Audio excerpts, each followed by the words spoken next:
Hello, আসসালামু আলাইকুম। সবাই ভালো আছেন আশা করি। আজকে একটি বিষয় নিয়ে কথা বলবো, আর সেটা হলো একটা ইমিগ্রেশন সংক্রান্ত বিষয়। কিছুদিন আগে আমি মালয়েশিয়া গিয়েছিলাম আমার একটা পার্সোনাল ট্যুর পারপাস। অনেকেই মালয়েশিয়া যাওয়ার আগে বলেছিল ইমিগ্রেশন অনেক জটিল, অপ্রয়োজনীয় প্রশ্ন করে, সামান্য কিছুতে ফেরত পাঠিয়ে দেয়।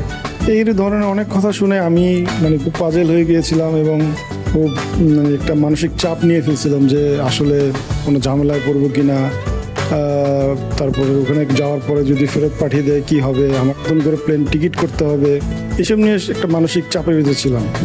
আর এই চাপ নিয়ে আমি যখন আমার ফ্লাইটে উঠলাম বা প্লেনে উঠলাম, রাস্তাটাতেই আমি আপনার এটা নিয়ে টেনশন করছিলাম বা স্বাভাবিক একটা মনের উপর একটা চাপ ছিল। এসব নিয়ে আমি একটা মানসিক চাপে ছিলাম মোট কথা। কিন্তু নিজের অভিজ্ঞতা থেকে আমি বলছি সেটা হলো বাস্তবে মালয়েশিয়া ইমিগ্রেশন অফিসাররা অনেক বন্ধুত্বপূর্ণ এবং সাহায্যপ্রদ।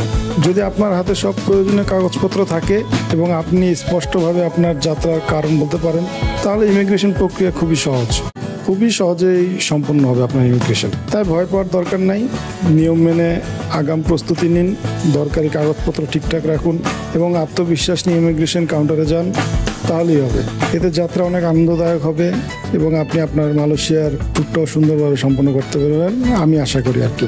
মালয়েশিয়া প্রবেশের জন্য আপনার যেসব কাগজপত্র লাগবে, মূলত ইমিগ্রেশনে যেসব কাগজপত্র দেখতে চায় সব সময় কমন সেটা হলো পাসপোর্ট, ভিসা, টিকিটটা কিন্তু রাখবেন, কারণ ওরা রিটার্ন টিকিটটাকে খুব প্রাধান্য দেয় যে আপনার রিটার্ন টিকিট আছে কিনা। রিটার্ন টিকিট না থাকলে কিন্তু আপনাকে রিটার্ন করে দেওয়ার সম্ভাবনাই বেশি থাকবে। তারপর হোটেল বুকিংটাও চায়, আমার কাছে হোটেল বুকিং চেয়েছিল।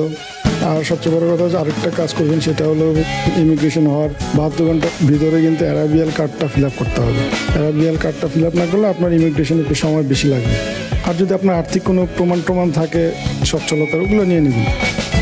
আর যদি ইমিগ্রেশন অফিসার আপনাকে অতিরিক্ত কোশ্চেন বা প্রশ্ন করে, ধৈর্য সহকারে শুনবেন, নার্ভাস হবেন না, সবগুলো উত্তরই কনফিডেন্সের সাথে দিবেন, এতটুকুই যথেষ্ট।